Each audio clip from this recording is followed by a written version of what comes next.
Aktual gündəm efirdədir. Yas mərasimlərinə bağlı yenidən məsələ müzakirə olundu. Biz bu məsələni müzakirə edib bitirə bilmirik və bitirə də bilməyəcəyik.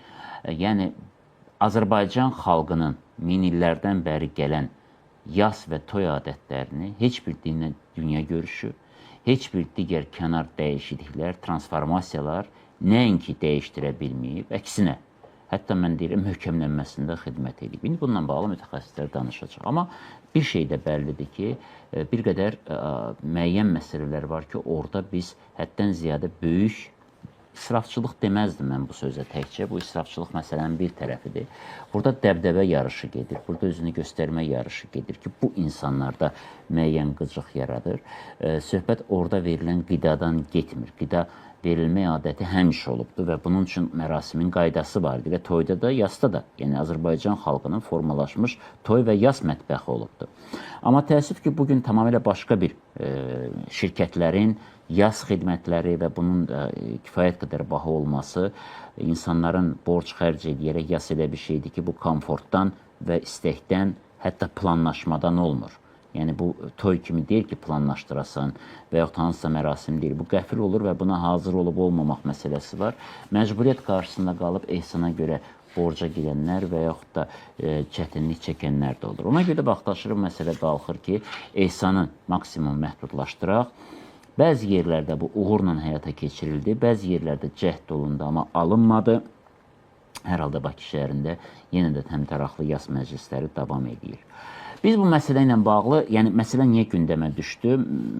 Belə bir məlumat yayıldı ki, Samux rayonunda artıq rəsmi qadağa qoyulub və hətta yerlərə icra nümayəndəsi gedərək 5000 manat cərimə olunacaqlarını deyib, əgər siz yasda qida verərsinizsə. Çox qəribədir. Bununla bağlı Samux rayonunun axundu çox savadlı və eyni zamanda tutarlı əsaslandırma ilə fikirlərini ifadə edib və bildirib ki, heç bir cərimədən söhbət getmir. Amma tövsiyə və s. və s. Çox qəribədir. Biz istədik Samux rayon icra hakimiyyətinin, yəni daha doğrusu Axundu ilə danışaq. Axund dedi ki, icra hakimiyyəti qadağa qoyub mənə danışmağa. Mən bilməm, icra hakimiyyətinin başqa işi gücü yoxdur ki, qadağalar qoyur. Məncə icra hakimiyyətinin səlahiyyəti, ümumiyyətlə işi başqa bir şeydir.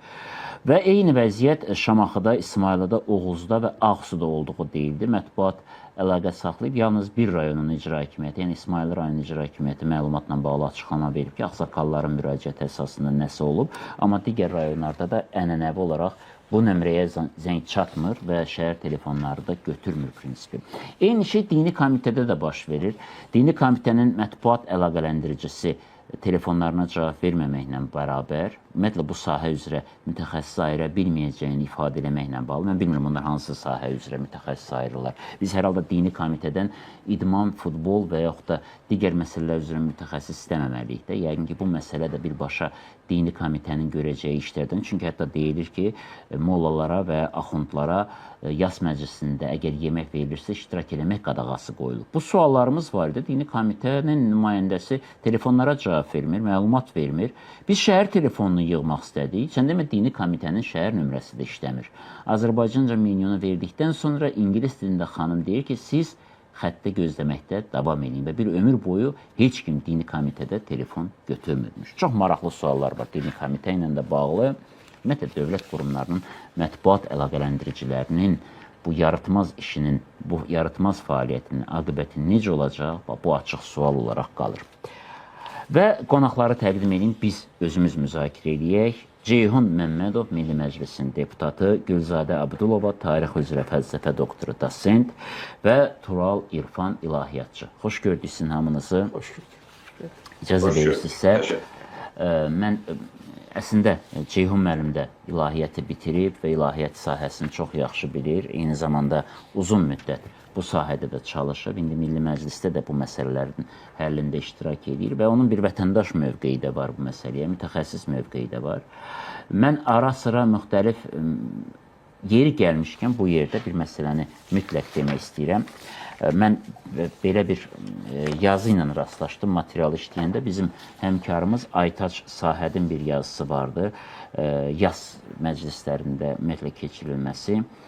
Və orada belə bir söz işlədi, mənim çox xoşuma gəldi. Gələn gedən lap elə ac gözlüklə ehsan gəzən adamlar da imkan vermir. Ölü yiyəsi dərdi ilə baş-başa qalsın. Bəlkə elə ən yaxşısı budur. Yaxın adamın itkisi tərif olmayan bir ağrıdır. Bu sondur, ölümdən o tərəfi yoxdur. Ölümlə barışmaq 3-5 gün qəmli mahnıya qulaq asıb ağlamaq, keçinməklə bitmir. Bu, yəni böyük bir dərddir, onu ifadə edir müəllif və tək qalmamağın, yəni yas məclisində insanların həm də sosial bir yardım kimi, yəni nə mənada sosial yardım, sadəcə söhbət eləmək, ünsiyyətə girmək, onun fikrini dağıtmaq, onu mümkün qədər problemdən, dərddən ayırmaq cəhdləri hiss olunur. Yəni bu mövqeyi mənim çox xoşuma gəldi. Amma reallıq ayrı şeydir və biz o reallığı görmürük. Təəssüf ki, yas məclislərində qab-qacaq səsindən heç kimin səsi eşidilmir. Ceyhun müəllim, niyə həll edə bilmirik biz bu məsələni? Yoxsa istəmirik, yoxsa hazır deyilik? Burada bilirsiniz, məsələyə bir neçə aspektdən yanaşmalıyıq. İndi yəqin ki, burada müxtəlif fikirlər olacaq. Birinci, bu bir reallıqdır. Həqiqətən bugün Azərbaycanda yas mərasimləri bir ifrat dərəcəyə gəlib çatıbdır. Yəni, bugün yaxınını itirən insan həm də başını itirir. Yəni, yas ev axtarım, çadır axtarım, gedim dükandan yemək alım, onu alım, bunu alım və biraz da bizdə təmtərağa meyl çox yüksək olduğuna görə hər şeyin bahalısını alım və s. Və burada bir bəhsçilik də var və bunun insanların sosial durumuna da çox ciddi mənfi təsirləri var. Yəni, baxın, bir yas mərasimi, indi mən uzun illərdə bundan bağlı çoxlu yazılar yazmışam, müsahibələr vermişəm. Bəli, mən oxumuşam. Elə yas mərasimləri var ki, 100 min, 200 minə başa gəlir. Hə. Elə yas yerləri var ki, indi bu imkanlı insanlar bilirsiniz ki, Bakının mərkəzində bir yer var, orada edirlər, bir neçə yer var. Aşağı imkanlar biraz fərqli yerlərdə edirlər və bu qiymətlərdə çox böyük bir fərq var. Yəni siz, biraz mən indi çalışıram qısa danışım, amma baxın, dünyasını insan dəyişdi, evdə bu baş verir. Ayın üçü bir başqa problemdir. Hər cuma axşamı bir, sonra bunun 40-ı və bunun ili. Təbii ki, hər birimiz üçün doğmamızı itirmək bu ağır hissdir. Amma artıq mən özüm də dəfələrlə şahid olmuşam ki, insanlar özləri də bu prosesdən narazıdırlar. Amma biz təəssüf ki, bu dırnaq arası qınaqları daha çox nəzərə alırıq ki, yəni deyərlər ki, xəsislik elədi, qıymamazlıq elədi, atasını, anasını yaxşı götürmədi və bu israfçılıq baş verir və mən tam sizə səmimi deyirəm. Bəzi insanlar bunu borcla edir. Bunu kreditlə edir. Məsələn, mən bunu bir dəfə də demişəm. Bir xanım mənə yaxınlaşdı. Əvvəlki işimdə mən elə həmin vaxtda dini qurumlar üzrə komitədə işləyirdim. Otaqda oturduğum vaxt gəldi ki, mənim sizdən bir xahişim var. Dedim, nə məsələdir? Mənim yaxınım dünyasını dəyişib, mən ona yas götürmək istəyirəm, pulum yoxdur. Bu kartımı xahiş eləyirəm, götürün, mənə bu qədər pul verin və hər ay mənim kartımdan bu vəsaiti siz çıxararsınız. O həmin mənzərə, həmin o xanımın fikirləri bugünə kimi davamlı olaraq mənim gözümün önünə gəlir və belə insanlar çoxdur. Yəni, indi siz baxın, məsələn, mən sizə bir məsələni deyim. Tutaq ki, indi biz real mənzərəni göstərmək üçün də 20 manatdırsa, 500 adam, 600 adam, 700 adam gəlirsə, elə yas mərasimləri var ki, 1000 adam gəlir. Bəli. Və bu ümumi qiymətlərə də təsir göstərir. Bunun ümumi cəmiyyətə faydası varmı, yoxmu? Ora gələn insanların bu yeməyə ehtiyacı varmı? Heç də hamısının ehtiyacı yox. Əlbəttə. Və məsələ bundan bitmir. Yəni, burada qəbirlərimiz həmin vəziyyətdə, artıq qəbristanlıqlarda villalar tikirik.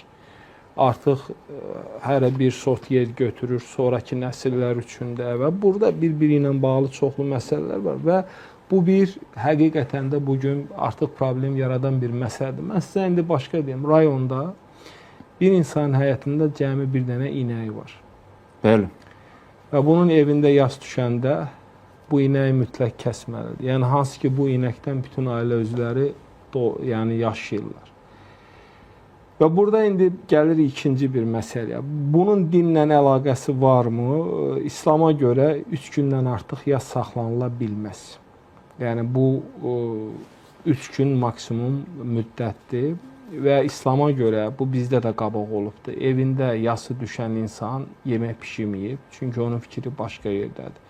Ona qonşular, ətrafdakılar yemək gətirib verirdilər. Çünki məsələn bununla bağlı Peyğəmbərin də hədisi var ki, filan kəsin yası düşübdür, onun başı qarışıb yasına, onun evinə siz yemək aparın. Və bu bizdə olubdur vaxtı ilə.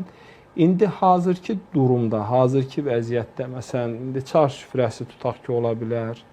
Kimsə rayondan gəlib, uzaqdan gəlib, hansısa formada ehtiyacı varsa, bu təbiidir. Yəni, bizim xalqımızın qonaqpərvərliyindən irəli gələn bir məsələdir ki, müəyyən istisnalar ola bilər. Yəni, sizin tutaq ki, yasınız düşüb, rayondan kimsə gəlib, indi siz ona deməyəcəksiniz ki, belədir.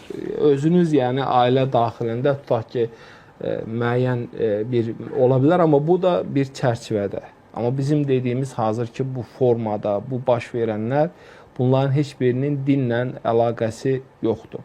Gəlirik məsələn digər tərəfinə. Mənim dünən də bir böyük müsahibəm olmuşdu bununla bağlı. Modernazı da bilmirəm, baxdınız, baxmadınız. Yəni bunun hüquqi tənzimlənməsi ilə bağlı məsələyə gəldikdə, burada məsələ belədir. Mən son vaxtlar o qərara gəlmişəm ki, ümumiyyətlə bizdə bu erkən nigahdır, qohumdur və s. məsələdir, istər yas mərasimləri qadağa qanunla yetərli deyil. İnsanların düşüncəsi də dəyişməlidir. İnsanların baxışı dəyişməlidir. Məsələn, bax, indi biz danışdıq, bu yaxınlarda Füzulidə, mən icra başçısı ilə də danışdım, ümumiyyətlə qəti yığışdırılıb. Və səhv xatırlamıramsa, bir ildə 19 milyon vəsaitə, ya bir neçə il ərzində 19 milyon vəsaitə rayonda qənaət edilmişdi. Yəni, mən sual verdim, siz bunu necə hesablamışsınız? Yəni, hesablayırlar ki, məsələn, adətən bir yasda, bir kənddə 300 adam gəlir, 400 adam gəlir, bunun bazarlığı bu qədər olur. İndi ilkin baxışda mənə də biraz qəribə gəldi, siz bu rəqəmi necə çıxardınız? Amma təxmini bir rəqəm ortaya çıxardılıb. Amma gələnlər də pul yazdırır axı bəzi rayonlarda. Yəni, indi gəlir, məsələn, bu məsələn bir tərəfdən yaxşı tərəfidir. Bu hər yerdə deyil. Məsələn, Qarabağ cəmaətidir, bəzi bölgələrdir. Bu əslində müəyyən mənada yaxşı ənənədir ki, yəni yası düşən insan bütün xərci özü ödəmir. İnsanlar yardım edir. Bu çox yaxşı bir ənənədir, təcrübədir. Yəni, o mənada ki, sizin, məsələn, rayonlarda, kənddə ümumiyyətlə insanların mütləq əksəriyyətindən bu qədər vəsaiti, yəni həm sonra qəbrin götürdülməsi var. 7 min, 8 min, 10 mində bu baş verir. Yəni, biraz aşağı, biraz yuxarı. Bu mənada insanlarımız üçün bu köməkdir. İnsanlar özü buna getməlidir, demək, əməl eləməlidir. Mən sizə bir məsələni də deyim, indi fərqli baxışlar var, amma Orta Asiya respublikalarının bəzilərində onlar artıq qanunlar məsələsinə baxıblar. Bizim mövzumuz başqadır, eyni problem bizim toylarımızdadır. Musiqinin səsindən qulaq tutulur, yeməklə bağlı məsələ. Üzr istəyirəm, bir məqam. Bax, məsələn, belə bir söz deyilir ki, 5000 manat cərimə olunacaq yas sahibi. Buna inanmaq olarmı? Bununla bağlı qanunvericilikdə heç nə yoxdur məncə. Yəni, bizim hələ ki, bununla bağlı heç bir qanunumuz yoxdur və hazırda da bununla bağlı heç bir müzakirə getmir. Mən bir neçə dəfə təklif elədim, parlamentdə mənim pandemiya dövründə çıxışım olmuşdu ki, baxın, pandemiya dövründə necə oldu? Tamamilə yığışdırıldı. Mən təklif elədim, gəlin pandemiyadan sonra eyni qaydada davam edək. Amma nə baş verdi? Yenə eyni Yəni, onu bir sual, bu 5000 rəqəmini sizcə kim çıxardı? Bax, qanunvericilikdə yoxdur. Yəni, o, indi siz dediniz ki, açıqlamada verildi. Ola bilsin, xəbərdarlıq məqsədi ilə deyilib. Yəni, bizim qanunlarda hazırda belə bir məsələ yoxdur, hansısa bir məbləğ yoxdur və hazırda da hansısa bir məsələ gündəmdə yoxdur. Amma mənim şəxsi fikrimə gəldikdə, mən bunu bir neçə dəfə də qeyd etmişəm, biz hansısa bir formada sırf cərimələri nəzərdə tutmuram, bir normalar, bir qaydalar barədə düşünməliyik. Məsələn? Yəni, bir çərçivə olsun, bir akt olsun ki, məsələn, yaslar hansı formada keçirilməlidir? Toylarımız hansı formada keçirilməlidir? Ən azından ilkin baxışdan bir hansısa bir tövsiyə xarakterli bir məsələ olsun, bir sənəd olsun ki, biz ona doğru gedək. Amma indi nə baş verir? Siz də, mən 20 ildir, bəlkə də 25 ildir biz aktuallaşır, keçir arxaya. Aktuallaşır, keçir arxaya. Və bu templə biz hələ uzun illər bu məsələni hansısa formada müzakirə etməyə davam edəcəyik. Amma indi mən son vaxtlar hiss edirəm ki, biraz da tərpəniş var. Mən də belə bir ümid yaranıb ki, yavaş-yavaş digər rayonlarımız da bu prosesə qoşulmağa başlayacaqlar. Ən azından birinci mərhələdə biz bax bu dediyimiz israfçılığa son qoymalı. Mən hərdən deyirəm, fikrimi yekunlaşdıram. 20 cür şirniyyata masada nə ehtiyac var?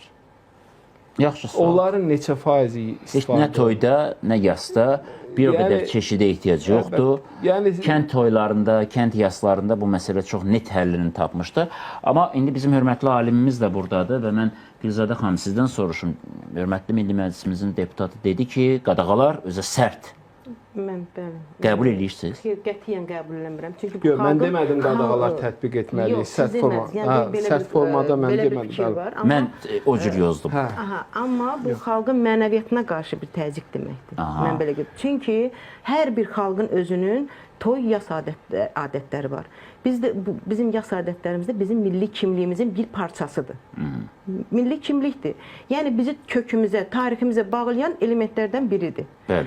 Onu silib atmaq, yox eləmək xalqın tarixinə qarşı necə deyim, təzyiq göstərmək deməkdir. Tarixini silmək deməkdir.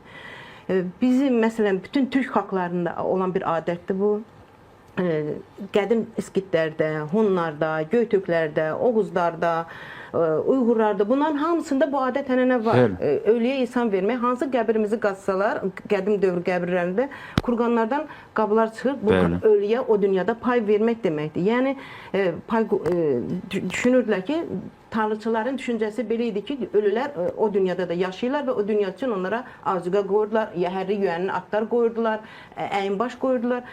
Eyni zamanda da yemək qoyurdular. Hətta indi də adına günündə adla yemək bişirilir və o yaşasın. Bayramlarda bəzən o adın axşamları ölülərin ruhu gəlir və onları Bəli. ac qaytarmaq olmaz, boş qaytarmaq olmaz. Evlərdə həmişə ad salınır qazanlara ki, filan kəsin ruhuna ehsan olsun. Hətta bir yaxın keçmişdə yığışırdılar, gedirlər qəbr üstündə ehsan verirdilər. Yəni güman edirdilər ki, qədim dövrdə də belə olub. İskitlərdə məsələn Alper Tunqanın, Atinanın qəbrinin üstə yığışıblar, qurban kəsiblər, ehsan verirlər. Ağlaşma adəti, ənənəsi hamısı o dövrdən gəlir. Hətta üzr istəyirəm, Tavalı Təpədə, Akstafada bizim və İtalyan arxeoloqların ötən il tapdığı böyük bir tapıntı oldu ki, Qafqazda ən qədim dini obyektdir, amma eyni zamanda yeməkxanadır. Dini obyektin üzərində çoxlu sayda saxsı qablarda tapılıb. Bax, o mərasim keçirilibdir. Bəli. Və yaxud da ki, bir məsələni də qeyd edeyim ki, yas mərasimləri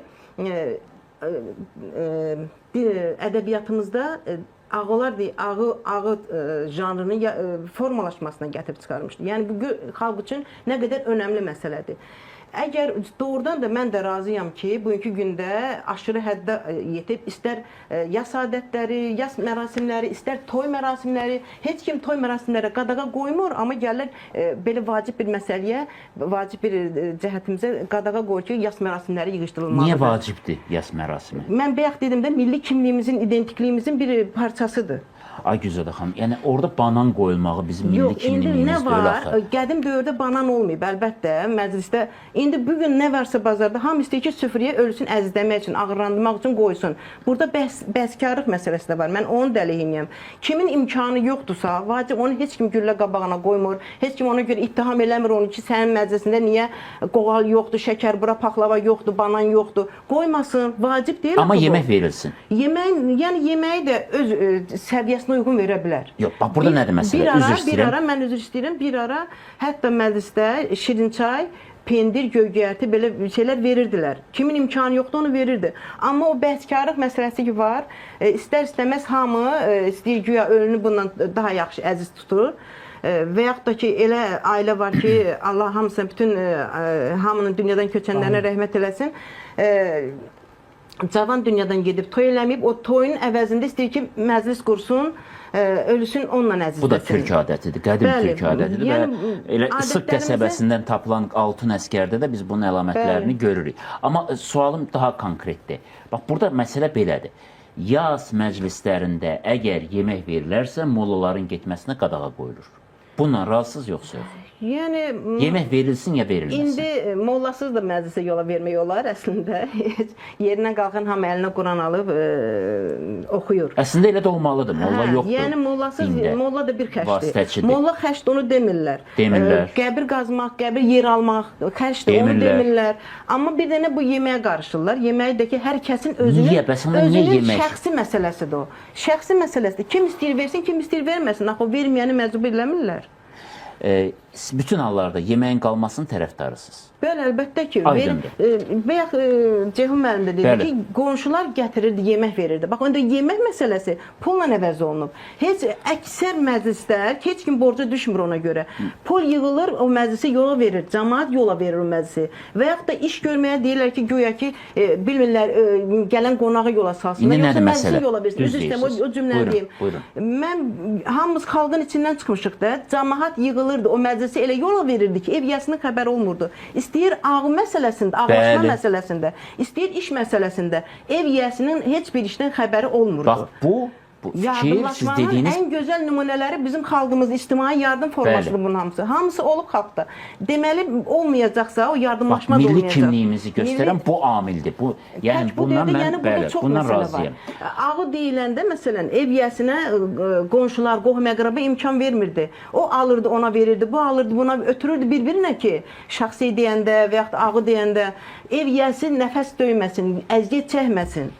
Yəni sanki bölüşmək, dərdi bölüşmək, paylaşmaq ki, yük bir nəfərin üzərində qalmasın. İndi nə baş verir Gülzadə xanım? Yəni bu məsələ mən çox konkret sual kimi verəcəm.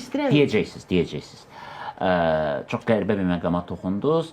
Demək, qəbir yerlərini baha qiymətə satan bələdiyyələr indi əllərində qovluq yas yerlərinə düşüb, deyirlər ki, ehsan vermək qadağandır, burada yemək olsa sizi 5000 manat cərimə edəcək insanları qorxudur. Oradan mollaları qorxudur ki, burada dua oxusanız, hər halda bunu deyirlər, yəni mən özümdən çıxartmıram və yaxud da o bələdiyyələr, amma niyə demir ki, gəlin qəbir yerini pulsuz eləyək? Bir maraqlı sualdır da. Əgər doğrudan da siz o yas olanın qeydinə qalırsınızsa, icra hakimiyyəti və bələdiyyələr qəbir yerlərini o qiymətə satmağın, bugün Bakı şəhərində elə qəbir yeri var ki, 30-40 min manata satılır bir yer. Yəni bunu bir düşünün, əgər imkanınız varsa. Yoxsa əlinizdə qovluq gedib kiminsə qapısını döyüb, biz sizi cərimə eləyəcək, qorxutmaq olmaz. Mən üzr istəyirəm, sualınızı... Tural müəllimə də bir sual vermək istəyirəm icazənizlə. Sonra mənim sözüm var, deyərəm. Deyin, yaxşı deyin. Deməli, əvvəl mənim babalarım Axund olub məscidi Ağdamda, məsələn, Ağdam məscidinin Axundları olublar ardıcıllıqla. Siz hətta bu barədə müsahibə də vermişdiniz, məsələn, o ocaqlar haqqında. Yəni, onlar nə edirdilər? Ali ruhani təhsil almış Axundlar idi. Həm mollalara təhsil olmayan, Quranı bilməyən mollanı məclisə buraxmırdılar, imtahan edirdilər ki, sən məclis apara bilərsən, məclisə buraxa bilərsən, ya yox. Həm də kim ki kasıbdır, imkanı yoxdur, onun yas məclisini öz boyunlarına götürürlər, yola verirdilər. İndi bizim məscidlərimiz niyə yaxın durub demir ki, hansısa ölünü pulsuz yuyaq, hansısa ölünün dəfnində pulsuz iştirak eləyək. Və yaxud da ki, mən bir məsələni, vacib məsələni demək istəyirəm, əsas məsələni demək istəyirəm ki, niyə məhz kəndlərdən başlayırlar? Axı bütün mədəniyyət, bütün yeni şəhərdən kəndlərə gedir. Şəhər mərkəzlərində, bu böyük məscidlərdə... Və yaxud da olar, mən başqa cür qoyum məsələni. Hər zaman cəmiyyətin önündə olmalı olan tanınmışlar, məmurlar və səlahiyyət sahibləri öz yaslarında az qala bir toy səviyyəsində mərasim qurub da, hansısa Samuğun, hansısa kəndində bir nəfər öz qohumuna yemək verib ehsanda bunun üstünə düşməsi qeyri-səmimi görünür. Qətiyyən düzgün siyasət deyil. Tural müəllim, sizlə danışaq, ilahiyyatçısınız. Sizin fikriniz mənə maraqlıdır. Burada fikirlər haçalandı. Ceyhun müəllim əslində onu dedi ki, yeməksiz də keçinmək olar, sadəcə çayla. Yəni uzaqbaşı bizdə bir halva adəti olubdur, onun da mənası var. Mənası var onun da. O deyilənə görə iyisi ölüyə, dadı diriyə verilən bir... Xeyr, ən ekoloji təmiz qidamızdır bizim şirniyyatımızdır. Peyğəmbərin özünün kəlamı var. Deyir, əgər insan üzgündürsə, yorğundursa, dərd qəm içindəsə, bir kefsə, ona şirin şey yedizdirin. O şirin şey oradan gəlir. Gülzadə xanım, siz imkan versəydiniz, mən cümləmi bitirsəydim, mən deyərdim ki, onu niyə deyirlər ki, iyisi ölüyə, dirisi, yəni can sağlam. Mən ona gətirmək istədim ki, onun tərkibində olan gücləndirici və s. uzaq yol gələn adamlar üçün mən onu demək istədim, amma siz kəsib eyni şey dediniz. Yəni ümumiyyətlə bizdə halva mədəniyyəti, səmənidən hazırlanan halva və s. mətbəximizin ayrılmaz hissəsidir və bunun da çox ciddi izahı var, elmi izahı da var və kulinar izahı da var. Ceyhun dedi ki, ancaq bu olsun, amma hörmətli alimimiz Gülzadə xanım dedi ki, yox, əməlli başlı dəndəsgah ola bilər, imkanı çatırsa. Hər halda imkanı çatırsa. Tural müəllim, nə olsun, nə olmasın? Salamlayıram mən də dəyərli qonaqları və sizləri, eyni zamanda izləyicilərimizi. Burada bilirsinizmi, bu uzun müddətdir davam edir bu müzakirələr, hətta mübahisələr, bu ehsan məsələsi, israfçılıq məsələsi, təmtərə arşan şöhrət. Bu bir neçə yöndən xalqımız üçün çox zərərli və ziyanlı. Aha. Dini cəhətdən qəti şəkildə mən Ceyhun müəllimin dediyinə razıyam. Necə deyərlər, elə həqiqətən də o. Yəni, İslam dini israfın əleyhinə. Quran-ı Kərimdə ayələr var. Allah israf edənləri sevməz və s. Eyni zamanda bizim adət ənənələrimizə də ziddir. İndi xanım alim burada onu bir qədər əsaslandırmağa çalışdı qədim skiflərlə, filanla. Biz indi 2000-3000 il əvvələ mi qaydırıq? O vaxt yanında bat basırıqlarsa, indi Mercedes mi basırıqlar? Yox, xahiş edirəm, mən fikrimi deyim də, sizə mən qulaq asdırmıyoramsa. Burada bilirsinizmi, xalqımızın, millətimizin də, mən bunu deyirəm ki, nəzər qəbul edir eləsin. Müxtəlif mənfi adət ənənələrdir. Onu çəkilmədən demək lazım. İçinə xurafat qarışmış elə şeylər var ki, biz onu adət ənənə adlandırıb dırnaq arası. Hələ bir bunu yaşatmağa da çəkdir. Bu düzgün deyil.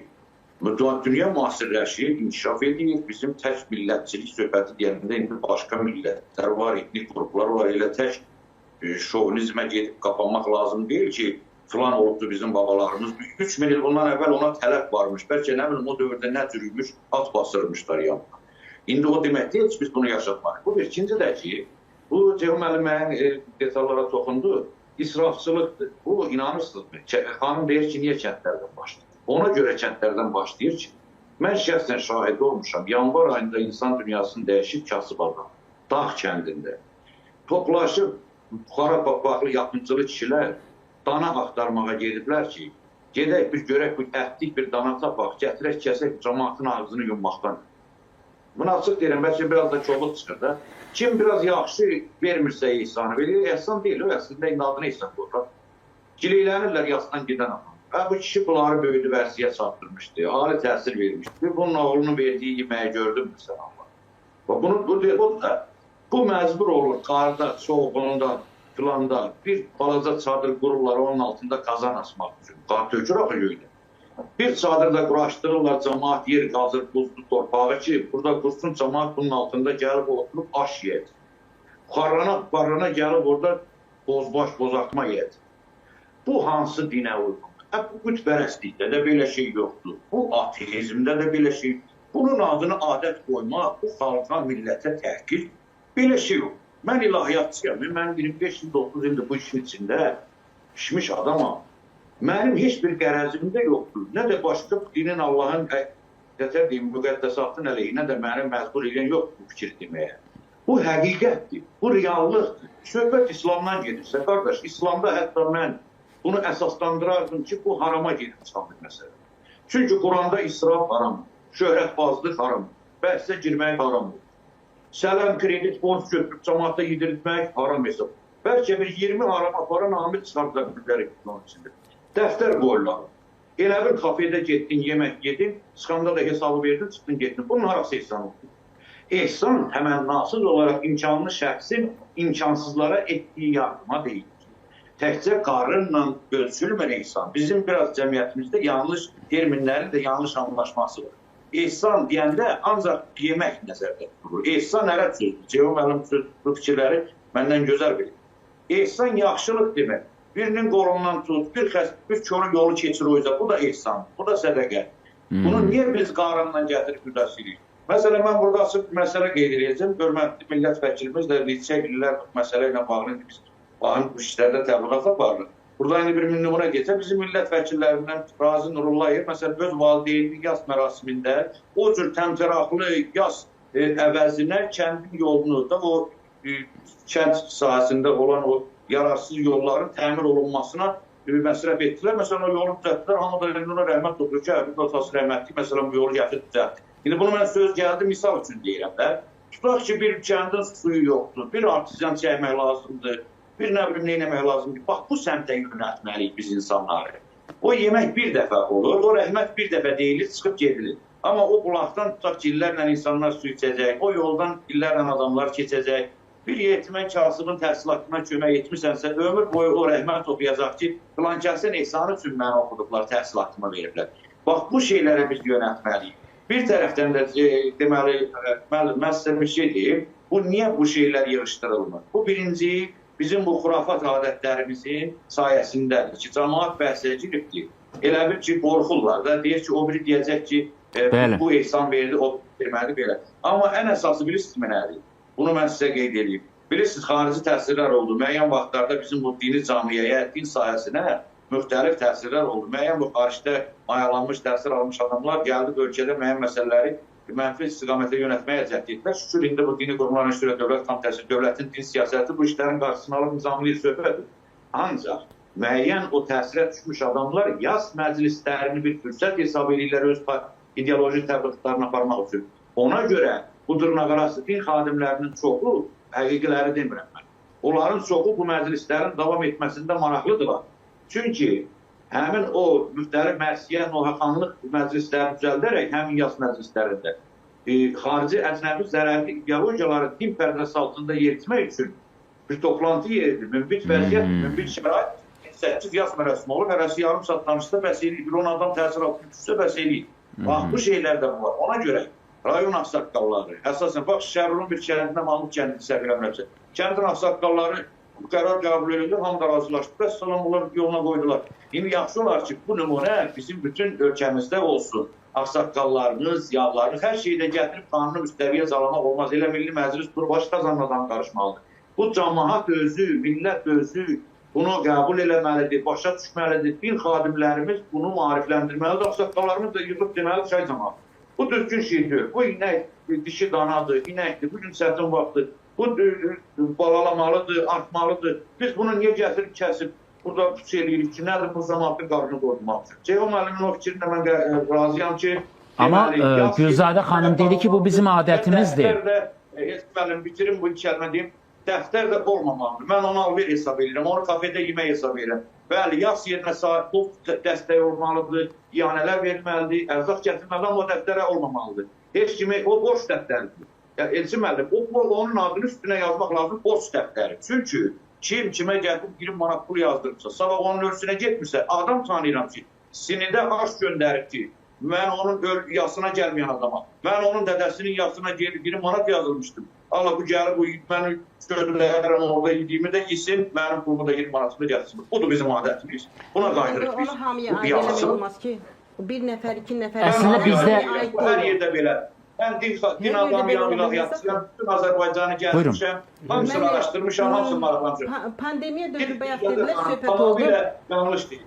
Yəni, qətiyyən bütün Azərbaycana aiddir, hamıya aid deyil. O bir-iki nəfər nümunəni hamıya aid eləmək olmaz. Bu bir ikinci də ki, pandemiya dövründə hətta qadağalar qoyulmuşdu, cəmaatı bir yer toplaşmasına icazə verilmirdi. Amma mən elə bir məclis iştirak elədim ki, çadırı söktürdülər, ev yiyəsi otaqların hamısını ayırdı, heç kimi qapını bağladı ki, hamı yeyib gedəcək. Mən heç kimi buradan ac buraxa bilmərəm.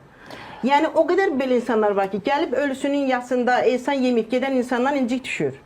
Ki, sən mənim ölümün yasında gəlib ehsan yemədin. Amma Tural müəllim dedi ki, bu geridə qalmış adətdir. Geridə qalmış, olsun qoy geridə qalmış. Xalqın etnogenezini belə məsələlərlə öyrənirlər həmişə.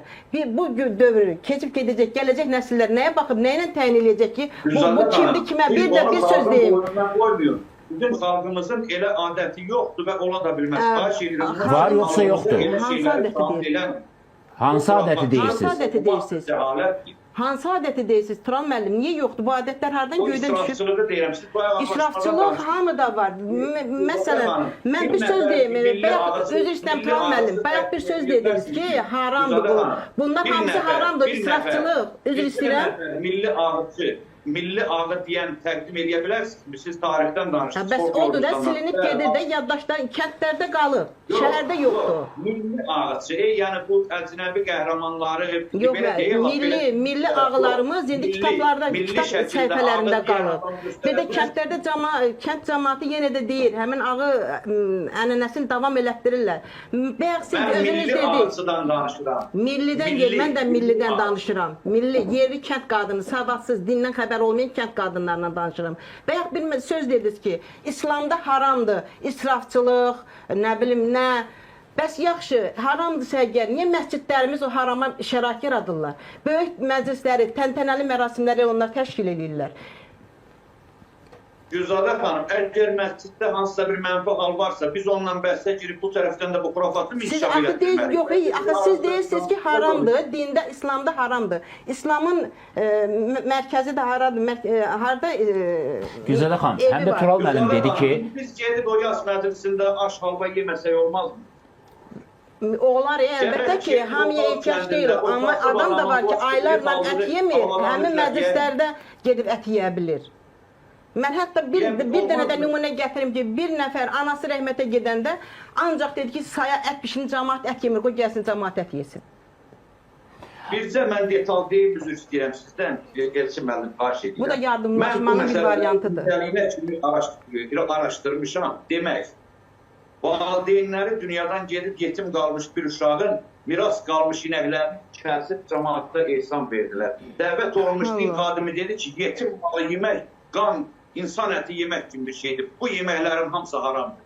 Apardılar onu, ahırı kasıblar, uşaqlar evinə filanlara dağıtdılar. İnsanlar başa düşdü. İnsanları bax belə maarifləndirən üstün din xadimlərimiz də var. Amma bir məsələ var. Bir məsələ var. Bilirsiniz nədir? O dinlə, şəriətlə, elə dövlət hüququnla da mirasdır, onun mülkiyyəti idi. O yetim uşaq səhər ac qalacaqdı. Amma onu bilməyən adamlar, qonşular yığılıb, kəsib, cəmaatı da günaha batırırdı. Cəmaat da bürünüb kürkünə gəlib otmuşdu. Qarı çoğunluğu yerdəki aş qazanları indi gələcək, bunlar sigaret çəkə-çəkə bunu yiyib gedəcəklər. Maşın alverindən danışa. Budur bizim yazımız. Maşın alverindən danışa. Mən bilmirəm nəyə işarə idi. Amma Tural müəllimin belə bir fikri vardı ki, bu adətimiz pis adət olubdur. Nə olsun deyir, indi vaxtilə at da basırmışıq, indi gedək at mı basıraq? Və yasda yemək vermək, o adətdə ilişib qalmaq olmaz. Və siz bayaq dediniz, milli kimlik məsələsidir. O dedi, bizim milli kimliyimiz deyil. Bax, buna aydınlıq gətirək, çünki bu fikir səsləndi. Kimin milli kimliyidir bəs? Tural müəllim, deyir, kimin milli kimliyidir? Bizimdir. Toy adətləri də bizimdir, yas adətləri də bizimdir. Qoşa yaranıb bunlar, qoşa da davam edir. Gülzadə xanım, bizim gözəl adətlərimiz də var. Yazla bağlı da, toyla bağlı da. Məsələn, hamının toplaşaraq dərdinə şərik olması, bir vəfat edən insanın elə xalqlar, elə cəmiyyətlər var ki, orada bu şeylərə biganə yanaşılır. Amma bizim gözəl xalqımızın ənənəsidir ki, bir vəfat edən adamla tanıyan oldu, tanımayan oldu, toplaşır, dərhal olan. Amma bunun içində, bax bu mənfi detalları biz istəyirik ki, islah edək. Mənfi deyil axı, mənfidirmi? Yox, əlbəttə, mən də bayaq dedim ki, israfçılıq mənfidir. Amma bütövlükdə yemək vermək... Bəskarlıq mənfidir. Bəhs eləməsin, kimin imkanı yoxdur, bəhsə girməsin, vacib deyil. Onları heç kim güllə qabağına qoyub demir ki, sən burada ehsan verməlisən. Ehsanı dəbdəbəli verməlisən, məlisə paxlava şəkər bura düzməlisən. Bu adətlərimizdə də çox mənfi detallar var. Əlbəttə, daha çoxdur orada. Orada daha çoxdur. Cəmaat da bu fikrimi tamamlayırlar. Deməli, belə bir məsələ var ki, bilirsiniz da, bizim bəzi bölgələrimizdə bu daha çox inkişaf edib dırnaq arası. Qazanın ağzını açdın, bəy pul verməlidir. Yolu 3 nəfər kəsdir, buna pul verir. Alverlə, sanki hər şey pul üstündə qurulur, hər şey maddi üstündə qurulur. Kasıb bir bəy... Hər şey pulun üstündə qurulmayıb ki. Yox, bilirsinizmi, toy adətindən söhbət gedir. Fərqi yoxdur. Onsuz da hər şeyimiz bugün pul üstündə qurulub, ona görə də normaldır. Kasıb bir insan, tanıyıram da, kasıb bir insan... O başqa məsələdir. Yox, kirimi tamamlayayım da, cibində 10 manatı vardı, bunun 5 manatını yolu kəsən bir uşağa verdi. 5'ini də bir başqasına gəldi, o qazan açan bunun qarşısında ki, bu bizim adətimizdə. Cibinə saldı ki, cibində pul yoxdur. Bu xəzalət oldu, biabr oldu. Budur mu bizim adətimiz? Yox, verməyən vermir. Deyil, içində o adətlər yığışdırılıb. Hamı restoranda eləyir məclisin. Deyir ki, bizim adətimiz dilənçilik gətirib çıxarır. Qətiyyən. Mən qətiyyən razı deyiləm sizlə. xalqın mədəniyyətinə qarşı təhqirdir bu. Bu sözümü tamamlayıb da söz Yox, kəsmək də siz yoxdur. söz kəsmirəm, mən Elçin müəllimə cavab verirəm. Mənə deyir. Bu niyə Yaponda yoxdur? Bu niyə Çində Hərənin öz yoxdur? adət-ənənəsi var. Onlarınki odur, bizimki də budur, imtina eləyə bilmərik. Sözümü tamamlayıb da bir. Niyə elə o pis, mənfi, o bəsit, cahilanə məsələləri biz gətirib calamalıyıq ki, bizim milli kimliyimizdir. Bu bizim milli kimliyimiz Dədə Qorqud olsun, fəlsəfə olsun, reallıq olsun, inkişaf olsun, tərəqqi olsun, gələcəyə ayaq kosmosa çıxmaq olsun. Niyə biz aşqazanın ağzını açanda dilənçilikdən oturup bunu adət-ənənə salına salmışıq? Hesablamışam, 18 yerdə pul verməlidir toy adətində bəy. İndi yoxdur elə. O adətlər yoxdur onsuz, aradan çıxıb. Heç kim də vermir. vermir. Gəlir, üzr istəyirəm sizdən. Mən bunun vəhşət namazını qılacağım axşam ki, qəbirdə vahimə basmasın. Bundan ötürü bir filan Elə şey var. Bunun qılmadığı namazları siyahı Elə kütləvi deyil. Kütləvi deyil, bu dediyin heç biri kütləvi deyil. Nəsə tapıb danışır. Bu sözümü tamamlayıb da sizdən. Yox, burada söhbət müzakirə edirik. Yox da mən söz danışıram, sözümü kəsirsiniz, artıq olmaz belə. Ay Turan müəllim, bir məsələni mən soruşum. Gülzadə xanım dedi ki, sizin bax bugünkü danışığınız Azərbaycan mədəniyyətinə, adətlərinə bir qəsd-i həqarətdir. Doğrudan da belədirmi? Demək, bilirsinizmi, Elçin müəllim, xurafat və mövhumatın adını mədəniyyət qoyanda, bəli, həmin o dırnaqarası mədəniyyətin Dindədir. Biz başqa şey nədir ki? Xurafatda bunun Dindədir də, adını yəni o qədər var ki, xurafat, mövhumat, din İslamdan gəlir. Deyir ki, bu xurafat deyil. Dənizin vuranlar da deyir ki, bu xurafat deyil. Heç bir xurafatçı xurafatının boynuna alır. Təbii ki, siz də burada müdafiə edirsiniz ki, bunu biz illərlə çalışırıq. O ehsanı təcidən adamlar, cəmiyyətlər. Bugün deyir, Allah atanıza rəhmət eləsin. Mən gedib onlarla da maraqlamışam ki, sizi kimsə məcbur verədi bu təmtəradı yığışdırmaq. Deyir, yox, vallahi biz bir-birimizin bəhsinə girib bunu edirdik. Özümüz də ürəyimizdən gəlib, yaxşı şeydir. İndi deyir, Allah sizin köməyiniz olsun, nə qədər oldu ki, bunu yığışdırmaq. Amma yəni, tarix üzrə fəlsəfə doktoru, doçent, Azərbaycanın Tarix Muzeyinin etnografiya şöbəsinin müdirinin cəhalət, xurafat adam adlandırmaq da biraz məncə düzgündür. Bu mənim fikrimdir. Turan müəllim bir neçə negativ hal görüb, onu bütün cəmiyyətin ayağına yazır. Əgər bu şöbənin müdiri xurafatı Mən hələ onun bayaq dediklərini qayıtmadım. Oradan müxtəlif fikirlər səslənir. Dil sahəsini bilmirsinizsə, öz sahənizdən danışır. Ağızçılardan deyirsiniz ki, bizdə ağızçılar olur. Mən də deyirəm ki, ağız janrı yaranıb, ağız janrı. Ağız folklor adət-ənənələrimizin üslubunda bu gün ağı deyən bir çək ağını göstərə bilər. Yoxlama mərasimi yoxdur bugün. Yoxdur, amma kənd mərasimlərində yenə də o ağı deyib ağlayan xanımlar hələ də var. O nəsil gedəndən sonra, bax belə təbliğatın nəticəsində ləğv olunacaq, o nəsil gedəndən sonra heç kim deməyəcək. Elə kitab səhifələrində qalacaq. Siz o nəsli inkişaf elətdirirsiniz. Siz daha da deyirsiniz ki, ağıtçılıq olmalıdır. O söz janrdır da, janrı niyə ləğv eləyək? Molla gəlib təhkik şey adından pul alır. Mən dil sahəsini bildiyim üçün deyirəm ki, Molla gəlib deyir ki... Hansısa savadsız Molla gəlib yalandan Quran oxumaqdansa ağı demək daha yaxşıdır, janrda inkişaf eləsin. Hansı Quran oxunmalıdır? O Quranı Molla oxuyur. Kim qarantiyə verə bilər? Çox pul aldığı Quranı o Molla oxudur. Elə mən də onu deyirəm də. Yalandan gəlib Quran oxumaqdansa savadsız bir Mollanın Aydındır. Ceyhun müəllim, mən özüm istədim ki, bu suallara... Gerçəkdən oxusun, gerçəkdən oxunan Qurana pul alırlar, Quran pula satılır. Eləyirlər də, məsələ belədir ki, din xadimləri eləyir bunu. Xurafat oradan gəlir. Görürsünüzmü, heç gün öz dairəninə tuş demək istəmir. Elə siz deyirsiniz, din xadimi eləyir, onlar da deyir ki, bunlar eləyir. Yeri gəlmişkən, yas yerində ayran vermək nə adətdir? Bax, o da maraqlıdır. Siz ayran dediniz, ona görə yadıma düşdü. Ayran görməmişim. Necə görmür? Doğu ayran verilmir. Doğu başqa, İndi ayran da verilir. Yeməkdir, amma indi ayran da verilir. Maraqlıdır. Yəqin ki, o ağır yeməkləri həzm eləmək üçündür. Mən bir məsələdə... Aş verilir, doğu verilir. Məclisdə nə verilir ki? Banana qədər verilir. Yox, meyvəni demirəm, yemək sarıdan. Yemək sarıdan... Aş ömür boyu mərasim yeməyi olub. Həm toyun, həm yasın yeməyidir. Azərbaycan məişətində. Yəni, onu da qadağan eləmək olmaz axı. Yox, gəlsinlər, sabah desinlər ki, ağlamayın da. Ağı da deməyin, ağlamayın da. Tural mənim təxminən onu deyir. Yox, olmaz axı. Niyə bu ağlamasın? İnsan içindəki hisslərin içində boğmalıdır. Aydındır ki... Kim deyir ki, ağlamasın? Dedim, məsəl üçün deyə bilər. Elə dedi, məsəl üçün deyilə bilər. Bəli. Qadın hanım, bir şey deyim. Mən bir nəfər yas mərasimlərində möhtəşəm şəkildə ağı deyib ağlayan bir qadından soruşdum ki, siz necə tanımadığınız adamların da yas yerində o his gəlir, ağlayır. Amma başqa arvadlar necə ağlayır? Mən bunu bilmək istəyirəm psixologiya. Dedə bala hərə öz əlisini ağlayır. Elə bilirsən orada o meyitə ağlayırlar. Ona görə bu süni şəkildə bilirsiniz, o aktyorlar cəmaatı güldürür, süni əhvalat danışır. Təbii. Bu süni şəkildə ağır deyib ağlamaq buna bənzəyir.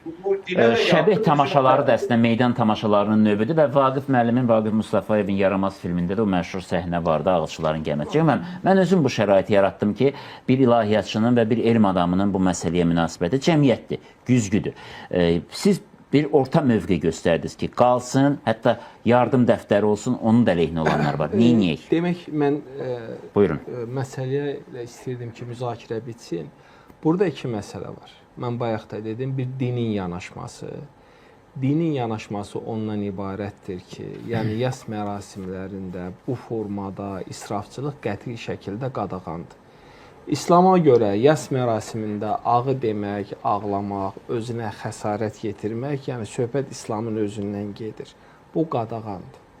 3 gündən artıq da yas məsələsi yoxdur. Qəbirlər bir qarışdan yuxarı olmalı deyil. Çox məsələlər var. Yəni bu İslamın yanaşmasıdır. Bizdə hazır ki olan məsələlər bu artıq milli adət ənənələrdir. Yəni bizdə bu formada inkişaf edib və gəlibdir. Və bayaq yəni Gözələ xanımın dediyi məsələdə ki, bəli, bizim ədəbiyyatımızda bu janr var. Amma qeyd etdiyim kimi İslamın yanaşması bu məsələyə fərqlidir. Burada bir məqam var. Yəni biz yas mərasimlərində təbii ki, iştirak etməliyik, insanların dərdinə şərik olmalıyıq, onlara başsağlığı verməliyik. Yəni bu ona aparmamalıdır ki, burada mən son vaxtlar bir təhlükəli tendensiya barədə də düşünürəm. Yeni bir tendensiya var ki, ümumiyyətlə insanlar yasa getmək istəmirlər. Bu da bizə əlavə bir tamamilə yeni bir problem yarada biləcək bir məsələdir. Biz nə etməliyik? Nə problem yarada bilər ki?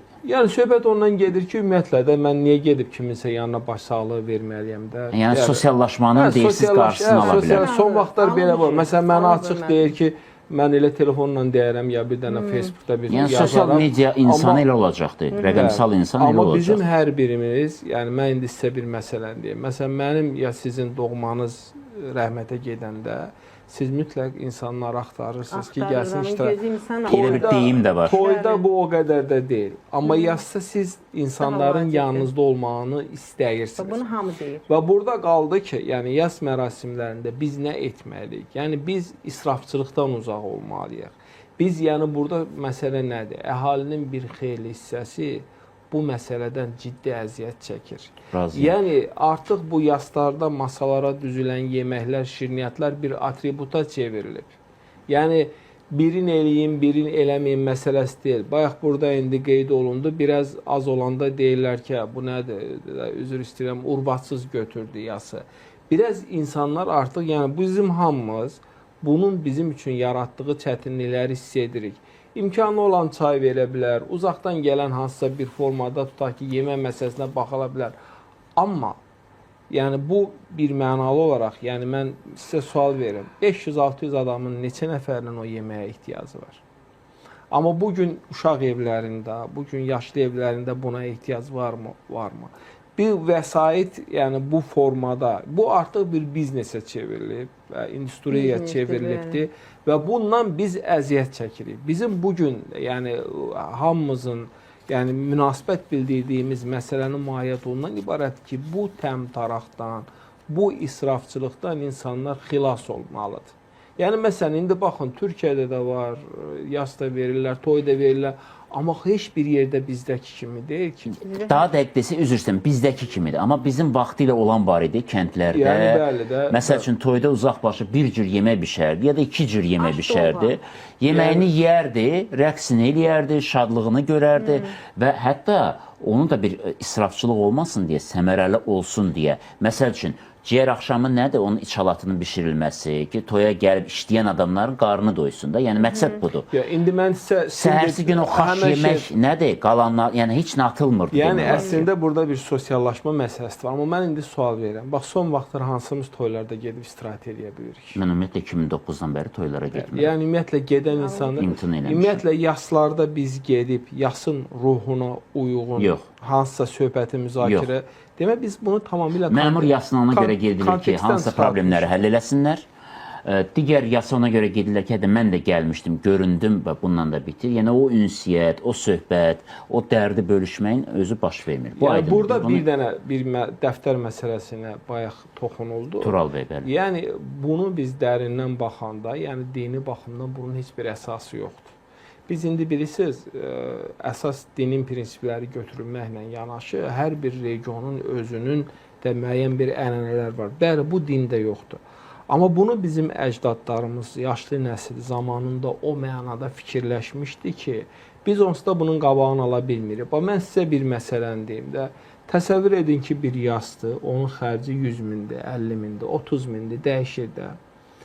İndi necədir? Mən də çünki gedirəm, baxıram. Məsələn, biri var, heç kim gəlib heç bir pul yazdırmır.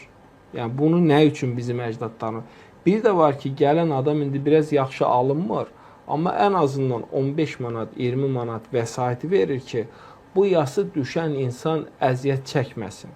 Yəni, bunun mahiyyəti o yardımlaşmadır. Bunun mahiyyəti həmin insana dəstək olmadır. Təbii ki, bu israfçılıq olmayacaqsa, insanlar bunu da etməyəcək və buna da getməyəcək. Amma bugün faktik olaraq müəyyən mənada, məsələn, bölgələrdə yəni, bu özünü daha qabarıq göstərir. Yəni, mən sizə inandırım, bəzi bölgələrdə bu İndi mənə də xoş deyil bunu danışmaq.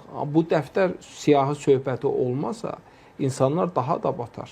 Daha da çətin bir, daha da ağır və çətin bir. Bu ondan irəli gəlib ki, müəyyən bir dövrdə fikirləşib ki, bu insan əziyyət çəkir. Amma ümumilikdə götürdükdə isə mən yekunda ona gəlirəm ki, biz kim nə deyər, necə olar, hansı formada oxuyur, yavaş-yavaş bunlardan imtina etməli. İndi mən bayaq dedim, bilirsiniz, hər cuma axşamı ailələr var, 100 adamı yola salırlar. Bu da xərcdir. Hər cuma. İndi onlar gəldi, baş sağlığı verdik, mən gələ bilməmişəm yasına.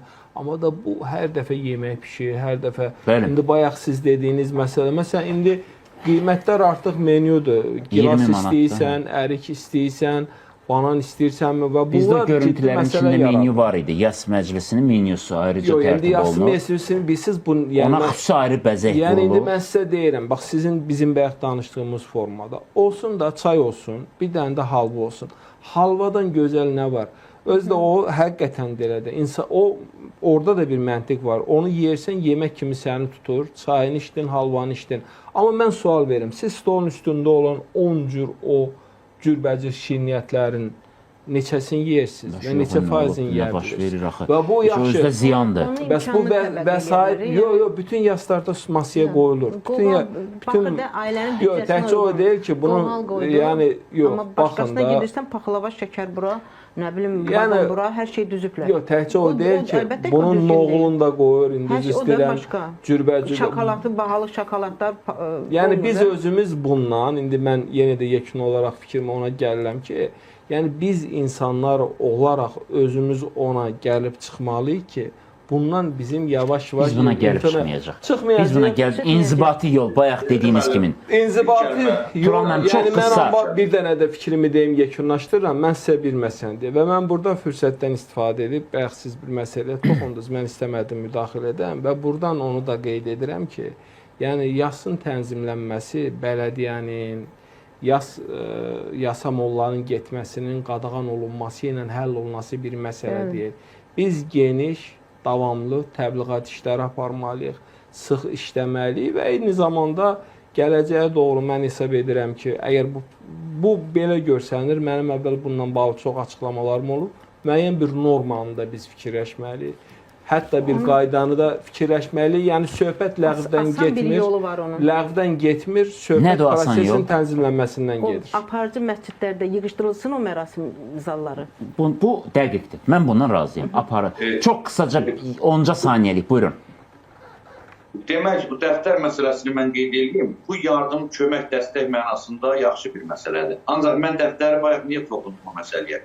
Bu borc kimi yazılır, yəni həmin adam, tutaq ki, adam tanıyıram ki, 10 manat tapa bilmədiyinə görə baş sağlıq verməyə getmiş, o dəftərə yazılanda pul olmayacaq, bir adır olacaq. Bunun da mənfi tərəfləri var, düz deyir.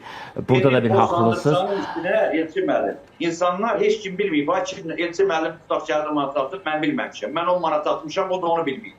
bu cür yardım edir. Toylarda da məcmuayı gəzdiriblər. Yəni deyir, Orada sağ əl hər bir- verəni sol əl bilməməlidir prinsipi burada işləməlidir. belə olmaz. Yasların Yox, qadağan yox, olunması yox, sadəcə olaraq yox, qeyri-mümkündür və yaxud da yasda yemək vermək qadağasının qoyulması da inzibati qaydada bir gün içində baş verəsi deyil. Amma daxilən özümüz özümüzə bir qadağalar qoya bilsək, təkcə yasda yox, toyda da, ümumiyyətlə fəaliyyətimizdə məncə qanunvericiliyin də işi asanlaşar, cinayət məcəlləsinin də işi asanlaşar və doğrudan da nəzarətə o qədər ehtiyac olmaz. İnsan öz-özünə nəzarət edə bilsə, nəfsinə nəzarət edə bilsə, çox şey həll edə bilər. Görüşərik. Təşəkkür.